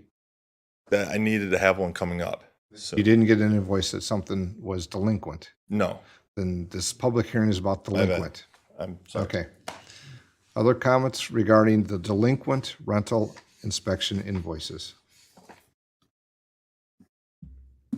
Seeing none, I'll close that public hearing. I'll just advise, if you have comments in the public comment time, you're more than welcome to share that. We're trying to keep things compacted in the right area. No problem. Clerk, next item, please. The next item is item 4573, delinquent demo invoices. It's the public hearing for that, and there are no comments on file in the clerk treasurer's office. At this time, I'll open the public hearing for item 4573, delinquent demolition invoices. public hearing for demolition invoices. Any comments from those present here this evening regarding demolition invoices? Notices of delinquency? Seeing none, I'll close the public hearing. Clerk, next item, please. The next item is item 4572. It is communication from the IHM Sisters for council, and they asked it to be included in the public record. A correspondence that's from the IHM Sisters for the council's awareness, and it'll go into the record through the clerk's office. Unless there's anything further on this, doesn't require a motion. It just, we're accepting the communication at this time unless there's any conversation. Seeing none. Clerk, next item, please. Is item 4531, wastewater department presentation, Clean Water State Revolving Fund Project Planning Document. City Manager Robinson. Yes, Your Honor. I'd like to have our director from Utilities Director, Barry Leroy, and he will start off the presentation on the wastewater department Clean Water State Revolving Fund Project Planning Document. And he will have, from Fishbeck, he will have Sarah Rutkowski be able to explain who is the engineer on that project. Thank you. Welcome, Barry. Hey, good evening, Mayor and Council. Barry Leroy, Director of Water and Wastewater for the city. The wastewater system is applying for a low-interest loan, which requires a project plan through the Clean Water State Revolving Fund with Department of Eagle. And we've talked about this in our budget presentations and capital improvements. We've had a couple of cycles for funding requests for the project plan document, as well as the design, which is an item later on the agenda, as well as a resolution. There's 5 total projects, which Sarah will get into, Sarah Wachowski. The advertisement, there's been no comments that I've received so far from the public on this. There is a sign-in sheet that we'd like to get. We're required to capture that information with the presentation to obtain comments. But at this point, I'm going to turn this over to Sarah Wachowski with Fishbeck. So, Sarah, welcome. Hello, thank you for the introduction, Barry. Nice to see everyone. So today I'm going to talk about the project planning document we're doing for the 2025 State Revolving Fund project plan. This is for the sanitary sewer system and the wastewater treatment plant for the Monroe Metropolitan Water Pollution Control System. So this is the first of 3 public presentations we'll be giving. We also have one next Tuesday for Frenchtown Township and a third one for Monroe Township. And this is really just to inform the public of the process for State Revolving Fund. I'm with my colleague Justin Kosmowski in the back. We just ask if you're a member of the public and you're listening on this presentation, please see him on your way out so we can sign the attendance sheet. Thank you. So today I'm going to give an informal presentation about the SRF project planning process, the type of projects we're going after. After I'm finished with the presentation, I'll open the floor for any questions from the public. For the presentation, I'm going to talk about the SRF process and schedule. We'll go through the 5 proposed projects, as Barry mentioned, and discuss why the projects are necessary. We'll talk about the project costs and financing for the 5 projects, what kind of impacts these are going to have on the public, and then we'll go through questions. So the SRF process, for those who are unaware, this is a low-interest loan through the state of Michigan, administered by Michigan Department of Environment, Great Lakes, and Energy. This is a low-interest loan that communities can apply for to fund projects in the collection system, and it's in the sewer system, stormwater systems, and wastewater treatment plants. These are some of the requirements of the SRF process. For every applicant, we have to do certain things and check off all of these things on the list before we can submit the final project plan. The first, what we've already completed, is preparing a draft project planning document. I'll discuss a lot of the contents of the project planning document today. That was completed. And then we advertised for today's public presentation on the city's website, Frenchtown's website, Monroe Township's website, and we also posted a copy of the report so anyone from the public can take a look and review the project plan. That's finished. Like Barry and I mentioned, this is the first of 3 presentations we're having for the public. After the presentation is over today, we'll go through questions from the public, and then the council will look at the resolution and approve the process to this point, which does not guarantee or mean that we're going to take on a loan at this point. It just means we're moving forward with the proposed projects and looking into the next phase of this process. We will edit the final report, and we will submit the final project plan to Eagle before May 1. So a little bit of background on the system. This is the Monroe Metropolitan Water Pollution Control System. It consists of 3 different jurisdictions. We have Frenchtown to the north in green, the city in pink, and then Monroe Township to the south in yellow. So there are 3 participating members. The city of Monroe operates and maintains the system, and we're putting together the project planning document on behalf of the city. These are the locations where the 5 projects will be. So project 1 will be in Frenchtown along kind of the lake shore. There are 2 different areas for project 1. Projects 2 through 4 focus on wastewater treatment plant improvements. And then project 5 is focused on rehabilitation of a pump station in Monroe Township. So I'm going to go through each of the 5 projects in a little detail, just kind of explain the need for the project and why we're doing this. So the first project is Corrective Action Plan Sewer Rehabilitation. This really focuses on lining of sewers to keep extra wet weather flow from groundwater or snowmelt out of the system. Corrective Action Plan is a term that's used in the wastewater treatment plant's current operating permit. Under the plant's permit, we need to eliminate blending in the system and improve the level of service in the sanitary sewers within the system. Blending just refers to when the plant can't fully treat the flows leaving the plant. So we're over capacity. We have a risk that the flows can back up into the sewer system, and that's kind of the motivation for this project. The sewer lining will primarily take place in the Frenchtown area. The Frenchtown flows are pumped to the wastewater treatment plant through the Sunset Pump Station, which is over capacity. We are recommending sewer lining to help get the groundwater and rainwater out of the system. And this is a picture of one of the segments of sanitary sewer that we televised and we reviewed. So this just shows what the problem is, and sewer lining will help to keep that flow out of the sewer pipe. The second project is located at the wastewater treatment plant. This is the wastewater treatment plant raw sewage pump replacement. So there are 8 raw wastewater pumps at the wastewater treatment plant. 4 of those have already been replaced about 10 years ago. This project would focus on replacing raw wastewater pumps 5 through 8.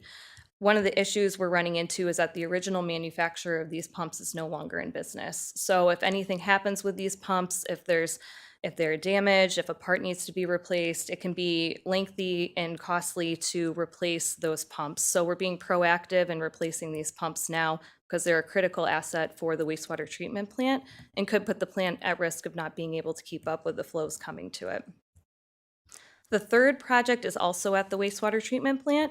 This involves the rehabilitation of primary tanks 3 and 4. So this is a photo of one of the primary clarifier tanks at the plant. There's 4 of them altogether. This project is critical for the operation of the facility. This project would focus on replacing some of the internal collection mechanisms and electrical components of these 2 primary tanks. The fourth project is also located at the wastewater treatment plant. This is for the bar screen, drum screen replacement that's downstream of the Sunset Pump Station. Sunset Pump Station is located in Frenchtown, but pumps the majority of the flows from Frenchtown to the wastewater treatment plant for treatment. One of the issues is that maintenance-wise, the screens blind easily, so this requires a lot of potable water and energy to frequently clean these screens. So we'd like to replace it with a new modern type of bar screen. And also, this bar screen does limit the amount of flow that we can send from Sunset Pump Station to the wastewater treatment plant. In the future, if we would like to increase the pumping rate from the pump station, we also need to increase the capacity that we can send through this screen. The fifth project we're focusing on is the South Monroe Pump Station rehabilitation. This is a photo of the station, and I have this circled. It's a can, and this can causes a lot of issues because Through this can, if you drop down another 20 feet, that's where all of the valves and pumps are located. So it poses a lot of maintenance issues for the crews that maintain this pump station. We would like to modernize the facility, bring it up to current city and design standards. We would also include a third pump to help improve the efficiency of the station. One of the requirements for the project planning document is to look at other alternatives that for each different project grouping, just to see if there's something else that's more cost effective that could be considered other than our proposed alternative.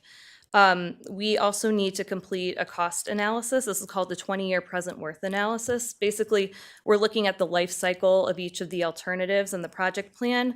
We're looking at annual operations and maintenance costs, and we're looking at salvage value over a 20-year period and bringing that into today's dollar value.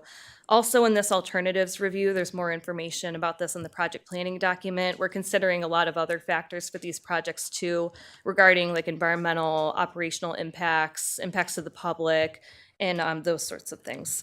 So I will discuss the project alternatives and the 20-year present worth for each of the project groupings. For each of these, we are presenting the capital cost in the first row, the annual O&M cost, and the 20-year salvage value. And at the bottom of the screen, this is the 20-year present worth. This is like our life cycle analysis.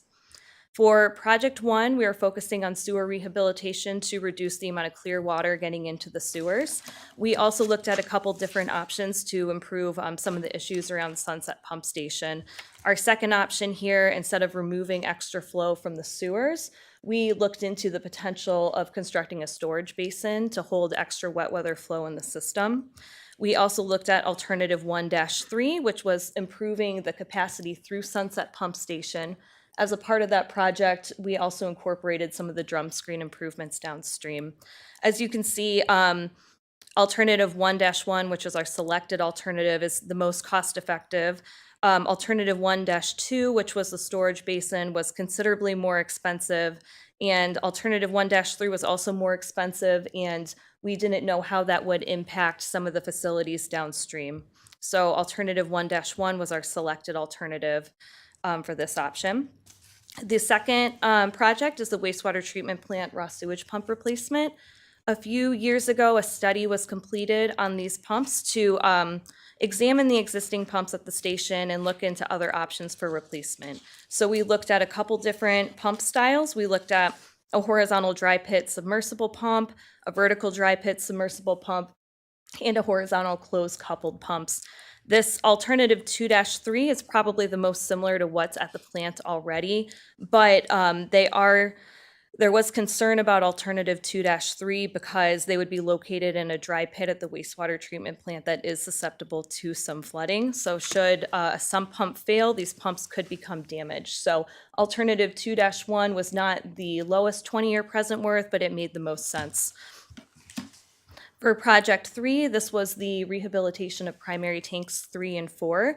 There really weren't any feasible options to consider here other than what we're proposing, which is to replace the internal mechanisms and the bridge and concrete repair. We had considered the possibility of constructing another primary tank, but there really is not room within the wastewater treatment plant grounds to do that. Project 4 is the Sunset Pump Station screen retrofit. We looked into 2 different options here, which would both involve increasing the capacity from 12 MGD up to 16 MGD. One involves replacing the drum screen with another drum screen that was alternative 4-2. And our selected option was to replace with another multi-rake screen. The 20-year total present worth was a little less expensive for alternative 4-1, and it was preferred by the plant staff due to familiarity with these types of screens located elsewhere within the plant grounds. The last project is the South Monroe Pump Station rehabilitation. Alternative 5-2, I'm sorry, let me go back. Alternative 5-2 is the other alternative we looked at. This would involve constructing a building on site, improving access to the dry pit where the valves and pumps are located. This option was considerably more expensive than our proposed option of upgrading the pump station and modernizing it. This is a cost breakdown of the 5 projects we're proposing in the project plan. Project 1, the sewer rehabilitation, will come in around 1.51 million. Project 2 was the most expensive of the 5 projects we looked at. This will come in at about just under 4 million. Project 3 is the rehabilitation of primary tanks 3 and 4. This is around $2 million for construction costs. Projects 4 and 5 were about 1 million apiece for construction costs. The total construction cost for all 5 projects is 9.51 million. We are requesting 9 million in SRF loan money to fund the construction of the projects. The design of the projects will be funded separately. I should also note that the city is planning on funding the remaining 510,000 through already budgeted funds for wastewater. We also need to discuss, as a part of this project planning document, the cost impact to the customers. So this is a 20-year low-interest loan through the state. The interest rate has not yet been set by Eagle. It usually hovers around 2%, but they have asked us for project planning purposes to go with a 3% interest rate for now. Assuming the 20-year loan, this is an annual loan repayment of about $605,000 per year. I have a table here that shows the current O&M costs, the annual debt service for the current fiscal year. And then if we add the $605,000 on for proposed for fiscal year 2025, that would be about a 5% increase to the wastewater fund. The typical residential user in the system pays for about 18 units of wastewater for a quarterly cost of $104. With the SRF loan underway, this would increase the quarterly cost for the residential customer by about $5.20 per quarter or $1.73 per month. The last thing we need to look at as a part of this project plan, that is one of the requirements, is mitigation. So this really focuses on looking at both the long-term and short-term impacts of the 5 projects. Long-term, the projects will improve the level of service through removing excess wet weather flow from the system, improving the resiliency and redundancy of these facilities, and it will also improve the water quality released to the river through reduced blending from the wastewater treatment plant. Short term, these projects always involve some construction. Project 1 is located primarily in a residential area. This is sewer lining work, which happens very quickly. The crews do televising and cleaning to prep the sewers, and then they will come back in line. The lining is quick, and they'll move from segment to segment. There could be some temporary lane closures throughout the residential areas. Projects 2 through 4 at the wastewater treatment plant.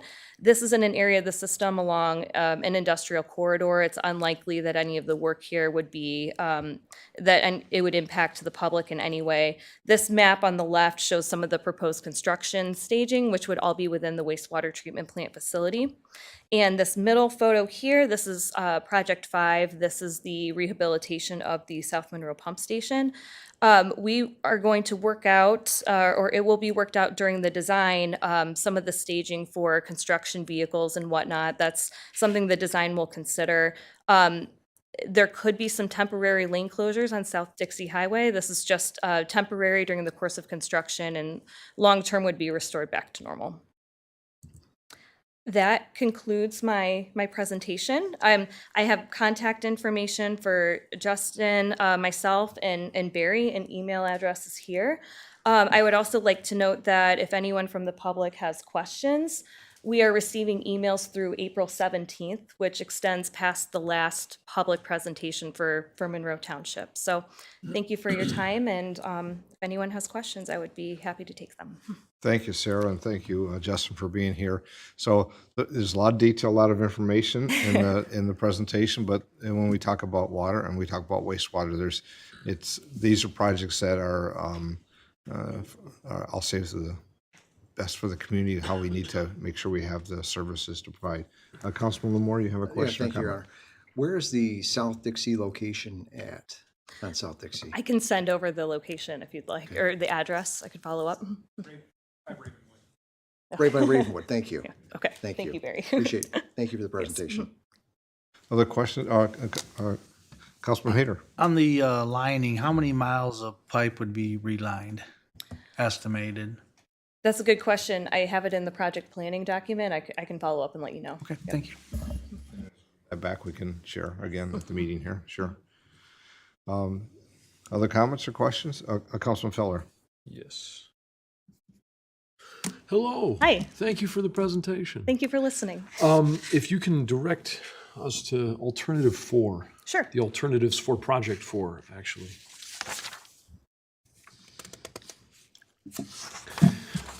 I believe it was mentioned that if we end up having to increase the if we end up having to increase the pumping capacity, that we'd have to also correspondingly increase the screening capacity. This would not get us beyond what we'd be able to pump back. And you're saying a majority of what is a majority of the wastewater that we're getting from Frenchtown right now is pumped back to Is the Monroe pumped- wastewater treatment plant. Sure, yes, it is pumped through Sunset Pump Station through to the wastewater treatment plant. The problem is that if we increase the capacity, then we don't know if the wastewater treatment plant can handle that additional flow.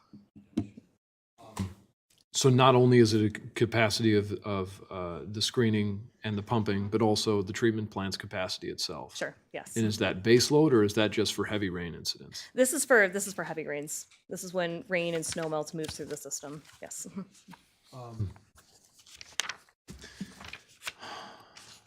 Was there an alternative considered that increased that capacity, both of the pump and of the screening capacity, to be able to facilitate a larger capacity in pumping? So this, just so I understand, so the original capacity at Sunset Pump Station and this bar screen, they're both about 12 MGD. So the downstream drum screen needs to be replaced for maintenance issues and other things. So we also looked at, for the future, for planning down the road, let's increase the capacity of the screen as well. That way, in the future, if we also need to do corresponding improvement projects at Sunset Pump Station to improve capacity, we don't have to worry about the drum screen since we've already replaced it. Gotcha, and that's been moved up to 16. Exactly, okay. yes. And here I'm thinking about the population growth of Frenchtown Township over time, and the growth has been modest to stagnant, roughly similar to what the city of Monroe is my understanding. And I would imagine that their usage of their wastewater usage corresponds to that. I'm looking at Director Leroy. Okay. We had a conversation earlier this evening about data impacting decisions that are made. And so I'll issue that to the city manager of here's a live example of when that might take place. So that's certainly wonderful to know. And then the other question, of course, was about heavy rain incidents and what our current treatment capacity was and how close, because I know we're about at 50% on the water treatment plant. The potable side, we're at about 50% capacity right now, but on the wastewater side for the heavy rain incidences, we're on the threshold of exceeding that capacity, is my understanding. Well, so there is an equalization basin at the wastewater treatment plant as well. So if you exceed the capacity of the wastewater treatment plant, the equalization basin will begin to fill. Now, EGLE requires that you have to be able to treat all flows for a certain design storm. So if there is a violation outside of certain design storm conditions, that would not be considered a violation. So right now, we're trying to make sure we're doing these projects to help bring the wastewater treatment plant into compliance. Certainly. And a certain level of infrastructural improvements, especially for a critical service like this, are just going to be necessary over time and absolutely are an investment that need to get made. To what extent will these projects expand upon the current capacity of the wastewater treatment plant? So these projects alone will not bring us into compliance. We have a 10, 11-year work plan to bring us into compliance.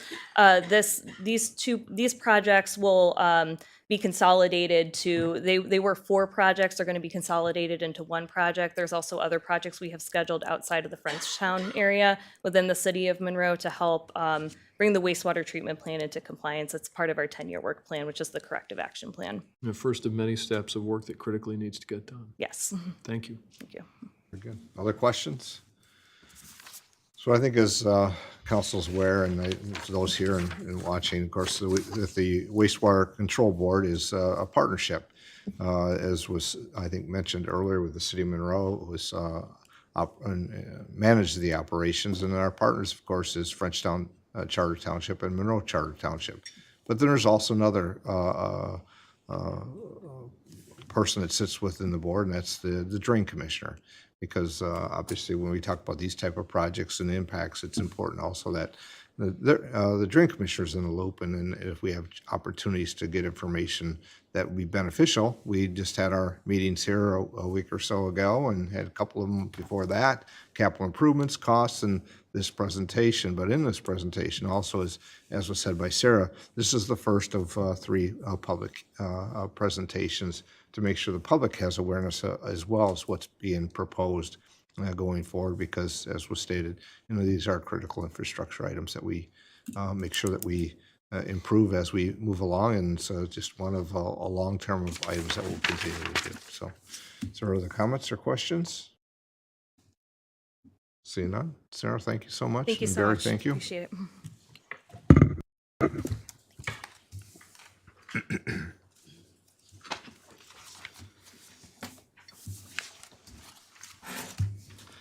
Clerk, next item, please. The next item is under council action. It's item 4550, wet weather and wastewater treatment plant improvement corrective action plan. Support professional engineering design services. Thank you. Manager Robinson? Mayor and council, this is basically seeking your support of us contracting with Fishbeck to be able to go ahead and do the design and construction and their professional services to see the plan that we just discussed see its way through. Thank you. And obviously, as we look, presentations, actually the proposal dated was on March 14th, of 2024. And this item comes back to us for consideration for an amount with the contingency with professional services with Fishbeck. Any questions from council? There's no questions, and motion would be in order. Councilman Moore, was it? Thank you, Your Honor. Make a motion to approve the agreement for design and construction professional services, including proposals for wet weather, sanitary, and wastewater treatment plant improvements and wastewater system as-needed services be awarded to Fishbeck as described in the proposal dated March 14th, 2024, in a total amount with contingencies of $850,000. Authorize the Director of Water and Wastewater to sign all necessary documents on behalf of the City of Monroe, and authorize the Finance Director to move necessary projects, accounts, and funding to the appropriate fiscal year for completing all services. So motion by Councilman Lamore, supported by Councilman Hayter on item 4550, the wet weather and wastewater treatment plan improvements. Clerk, please call the roll. Councilperson Germaine? Yes. Lamore? Yes. Felder? Yes. Hayter? Yes. Steelgrave? Yes. Yes. Clerk, next item, please. The next item is item 4549, wastewater department clean water state revolving fund resolution. Yes, Your Manager Honor and Robinson? council. Yep. Again, following up in kind of the same area here, that the process for the state revolving fund does require that we have a resolution by the local body of government in order to fulfill the application process. And this item is just asking you to approve the proposed joint resolution to meet their requirements. Okay, Councilman Hayter. To approve the proposed joint resolution to meet the State of Michigan Department of Eagle Clean Water State Revolving Fund final project plan submittal deadline of May 2024. Motion by Councilman Hayter, supported by Councilwoman Stelgrave on item 4549, the wastewater department clean water state revolving fund resolution. And the resolution is within the packet and in the agenda in the clerk's office. Clerk, please call the roll. Germaine? Yes. Lamore? Yes. Felder? Yes. Hayter? Yes. Steelgrave? Yes. Mayor Clark? Next item, please. The next item is item 4585, professional services agreement for construction design, Monroe Greenway Loop Trail. Thank you. City Manager Robinson.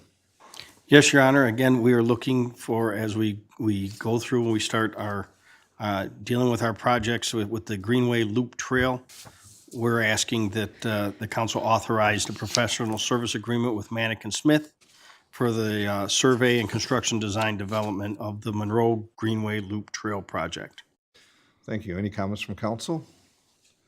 I'll just make a quick comment, and I'll get Councilwoman Germaini appears to be making a motion. So the Greenway Loop Trail is a project that is here with us today because of a grant that was submitted by the city and the administration. We received $900,000 for this trail and pathway.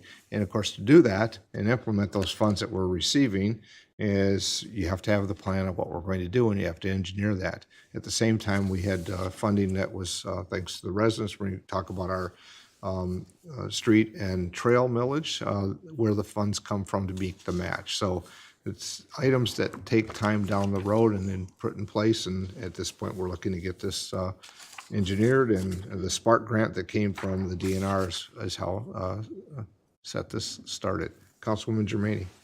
Thank you, Your Honor.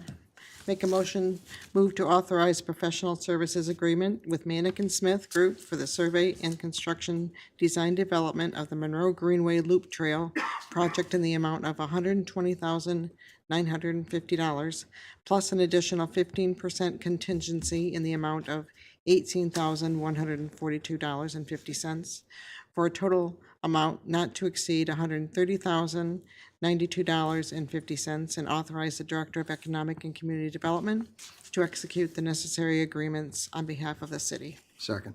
Motion by Councilwoman Germaini, supported by Councilman Lamora on item 4585, the professional service agreement as stated. Clerk, please call the roll.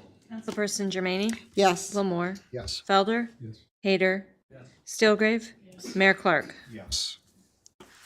Clerk, next item, please. The next item is item 4584, proposed ordinance 24-004. An update to the sign ordinance is up for its first reading.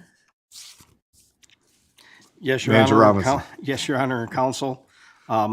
We passed the sign ordinance in June of last year of 2023, but since passing that, we've recognized some situations with section 3.1.1 bed and breakfast signs, section 3.02 temporary signages, and section 10.01 sign zone map to address a few concerns that have popped up, that have arisen since the ordinance passed, and we're just trying to rectify those issues at this point. So we're asking for this to be the first reading of that ordinance and to set a public hearing date. So as the manager stated, this is up for his first reading and just at a public hearing and a second reading as stated in the information sheet. Excuse me. So I'll just say if there's items that as you read through those as a council, whether it be this evening or getting back to the administration, as this will come back to us for the public hearing and second reading. Any questions or comments from council at this time? Councilman Lamore. Just make a motion to place proposed ordinance 24-004 on the floor for its first reading and set the public hearing and second reading for May 6th, 2024. Motion by Councilman Lamore, supported by Councilwoman Germaini on item 4584, proposed ordinance 24-004. Clerk? Councilperson Germaini? Yes. Lamore? Yes. Felder? Yes. Hader? Yes. Stilgrave? Yes. Mayor Clark? Yes. Ordinance 24-004, Chapter 580, Signage. An ordinance to amend Section 3.01.1, Bed and Breakfast Signs, Section 3.02, Temporary Signage, and Section 10.01, Sign Zone Map of Chapter 580, Signage Ordinance. Very good. Next item, please. The next item is item 4583, Professional Services Agreement for ongoing planning and zoning support services. Thank you. Manager Robinson. Your Honor, I'd like to actually ask Director Cochran to address this because there could be some confusion on this consulting company, and I know he'll have the explanation. Welcome. Honorable Mayor, City Council, Mark Cochran, Director of Economic and Community Development. Tonight, we're asking for your approval of an ongoing consulting agreement with C2G, Sinclair Consulting Group. Currently, the city uses MKSK for our ongoing planning and consulting services. This is on an hourly as-needed basis. These are typically professionals that we turn to for very complicated projects, not the more routine day-to-day projects. Most of the time when we have questions regarding confusing zoning matters or landscaping reviews, very complicated site plan reviews, we do ask for them to be another set of eyes for us. I think the sign ordinance was another example of a project that they helped us with, while it was another agreement that they helped us update and write the sign ordinance. The ongoing review, when certain circumstances arise, we run past them, and certainly our legal counsel as well. And so recently there has been some staffing changes at MKSK. I'll say a lot of the folks that we work with that have a relationship with MKSK, who are familiar with our city and our issues, they've moved over to C2G. And in our conversations with MKSK and the folks at C2G, MKSK figured that our contract would go with C2G. I have comments about that assumption, but what we're asking is to move that agreement from MKSK to C2G for the remainder. There is no term of the agreement right now. It's just on an as-needed basis for various projects that we would take to them. Thank you, Mr. Cochran. Questions from council for administration or Mr. Cochran? If none, we have a recommendation for this professional service agreement before us this evening. Councilman Hayter. Thank you, Your Honor. I move to authorize the Director of Economic and Community Development to enter into a professional service agreement with Sincar Consulting Group LLC for an ongoing plan support services. Second. Motion by Councilman Hayter, supported by Councilwoman Stelgrave on item 4583, the professional service agreement as stated. Clerk, please call the roll. Councilperson Germaine? Lamore? Felder? Hayter? Stilgrave? Mayor Clark? Yes. Next item, please. The next item is item 4587, proposed budget ordinance 24-003 for the fiscal year ending June 30th, 2025 is proposed to be on the floor for its first reading. Thank you. Manager Robinson. Yes, Your Honor. We're asking that this serve as the first reading. We did the budget review during the work session today and fielded questions if you had any, and we're asking that we serve as the first reading today on the ordinance 24003, which is our budget. And in the hopes of approving our budget on April 15th so that we are within city charter by having it in place and approved by the end of April. Thank you. Any questions from council for administration? I'll just make a comment for those that are present, those that are watching it, that the city council work session prior to tonight's council meeting, there was a review, and I'll say review from the presentation that Mr. Sell, our finance director, had presented our last meetings.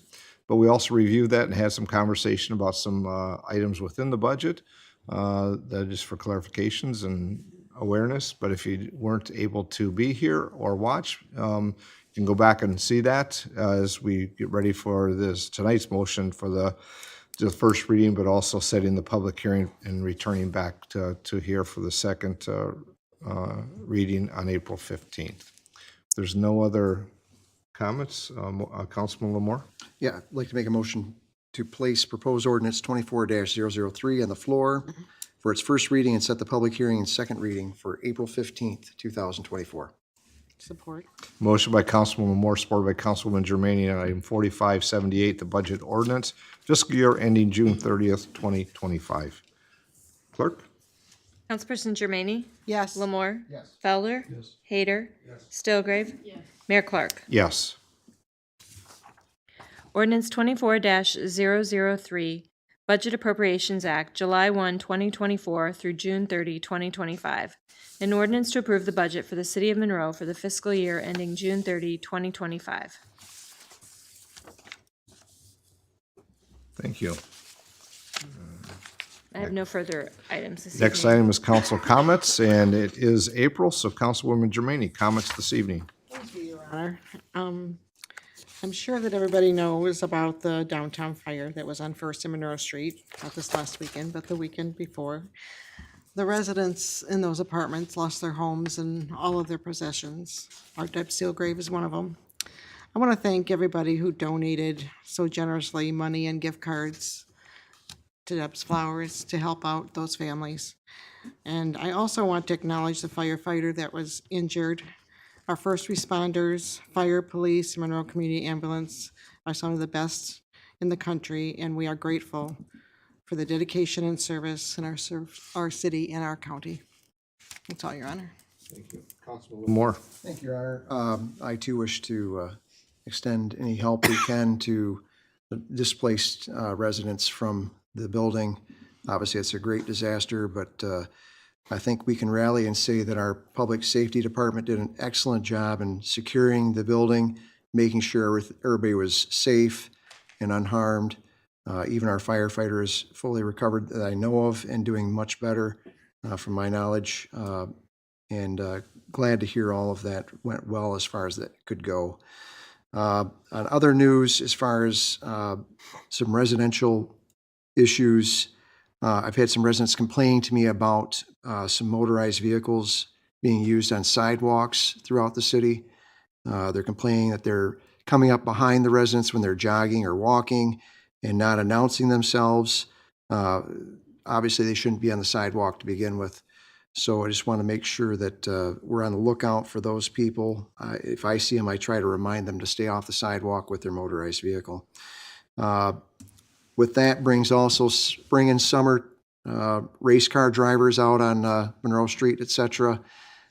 Just sometimes we don't necessarily have to give them a ticket, but maybe just let them know that we see them and we don't appreciate their efforts to create a dragway through the city.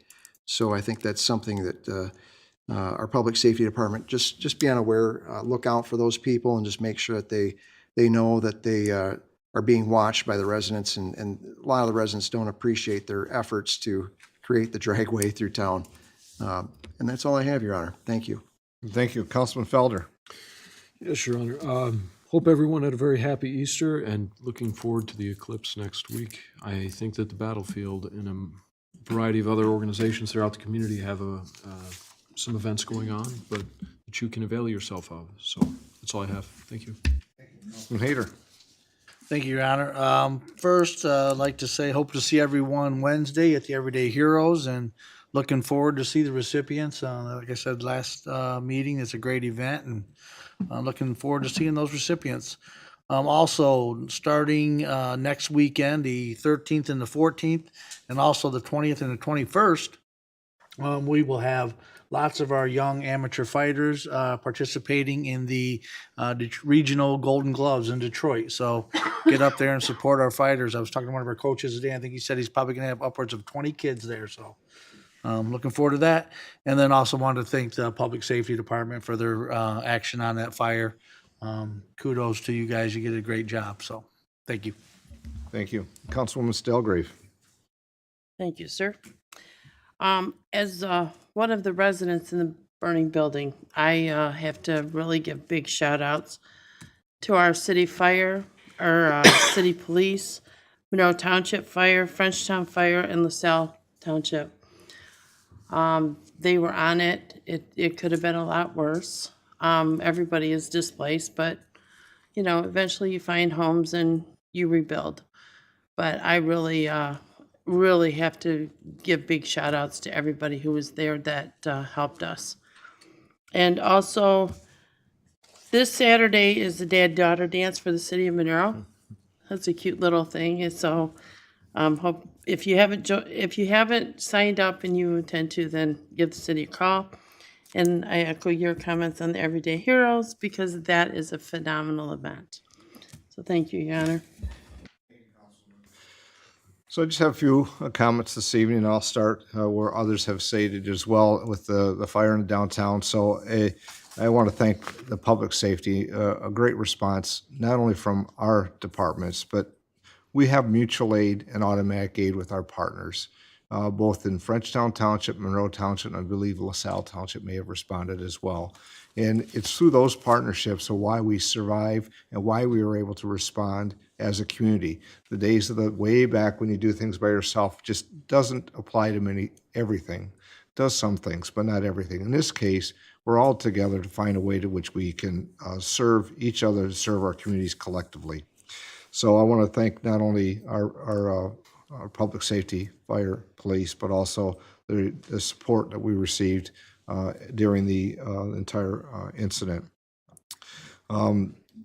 Follow up to that, as was stated, I think the community that responded and is providing support for those that have lost everything.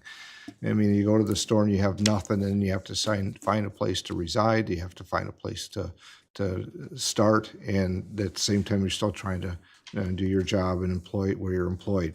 But one of the follow-ups that's coming, of course, there's already been some quick action, the owner and moving forward at how to best address the issue and also remove items. This is for everybody's awareness. It came through this afternoon. I'm not sure Mr. Robinson may be speaking to this, but I'll start. So with that, it's going to require that a crane come down to start to remove some of the steel and other items at the building to make it safe and also to get started on that. So East First Street from Monroe Street to the alleyway behind the building will be closed, as well as the alleyway, because you're going to have to be a safe area and a space for in which that to operate. So that'll be through the week. It's starting, and I don't know if it was this evening or tomorrow morning, but it'll be through the week. So just have awareness of that for your regular travels. As you're coming, if you're coming across down West First Street and think you're going to go straight, you're going to need to turn and come back around Second or Third if you're continuing through. And so I just wanted people to have awareness about that. Appreciate the comment on the United Way is having their Everyday Heroes at Wednesday evening. It's at Leroy's Hall, and to see yet some recognition and honor for those that have, not just those that serve in the community in a public position or service, but also the residents and people that have done great things in serving their community when they found the need to do so individually. This evening, and there's many items get passed on the consent agenda. One of those was an appointment, and we kind of get past that. And if you don't read it, you don't. There's a new appointment. So I want to give congratulations to Councilman Hayter, who has accepted an appointment to the Lake Erie Transit Commission. We have a vacancy when one of our last members, I'll just say retired. He served on the transit for 40 years. So you have a long haul to go, mister. So, but I appreciate him having the willingness to step up and to serve on that board and commission, along with his other duties here on, as we all have in council assignments, but also in his professional life as well. And I think that's, I have one more item because it was stated about the eclipse, the total solar eclipse, which is on April 8th. There will be an activity at the River Raisin National Battlefield Park at the Visitor and Education Center. I know Monroe County Museum is having some activities as well. And I know the community surrounding our area and maybe out at the college. But I would just say that if you decide to view, make sure you do so safely. I don't want to see people to become injured and just think they're going to look up for a second. You probably will be the last time you looked up for a second. So please take care of yourselves. Make sure you do it with the proper type of eye gear or ways in which to do that, or just come to the battlefield and you can watch it on the screen and see how as it's occurring. So just ask everybody please to be safe on April 8th regarding the total eclipse. Clerk Treasurer Lavoy. I have no comments this evening, Your Honor. Thank you. City Manager Robinson, comments this evening. Well, I had a bunch of them, but you guys covered every single one of them, so I don't have any further comment. Thank you. Well, thank you. At this time, it'd be citizens' comments. If there's comments from those present here this evening, so we just be aware of the policy regarding speaking. Make sure you state your name, your jurisdiction of residence, and the time of 3 minutes for any comments that you may have. So at this time, Any comments from those present here this evening? Any public comments? I think we have a couple right here. Start, please. No, go ahead. I've been talking all day. Okay, all right. Good evening, everyone.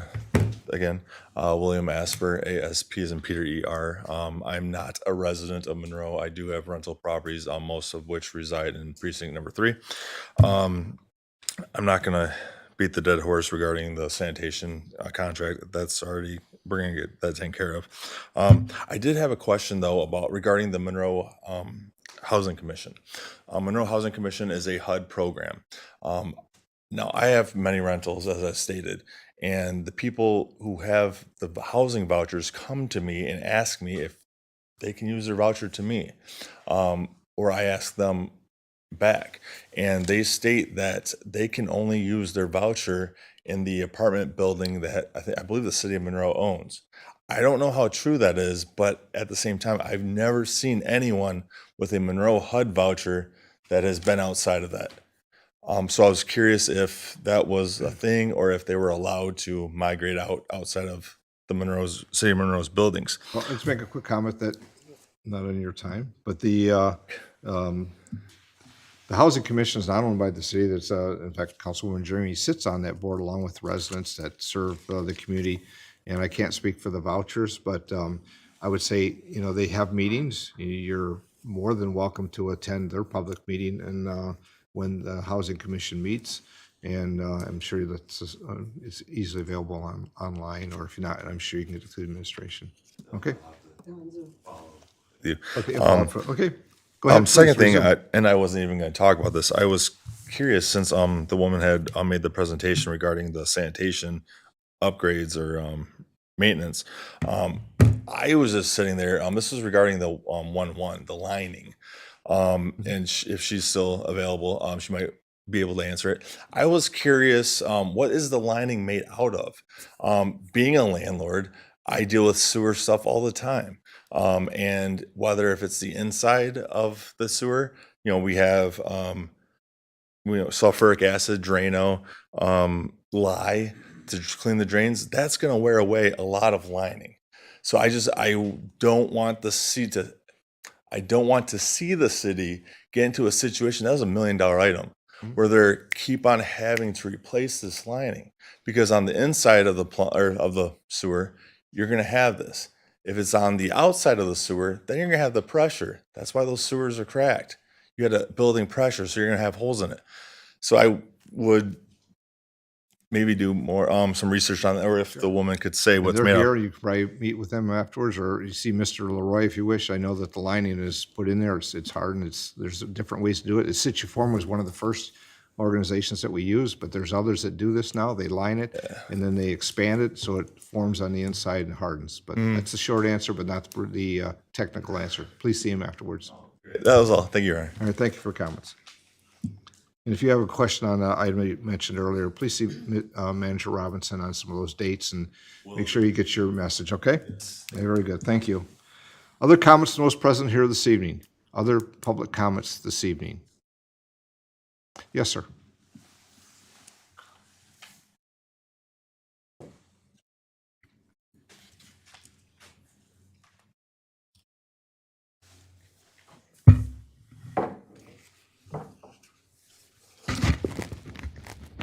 My name is Kenny Brooks. I live at 512 West 8th Street. Mayor, council. I'd like to thank the lady for the presentation on the water. It sounds like we need it badly. $9 million is a lot of money, but it's worth it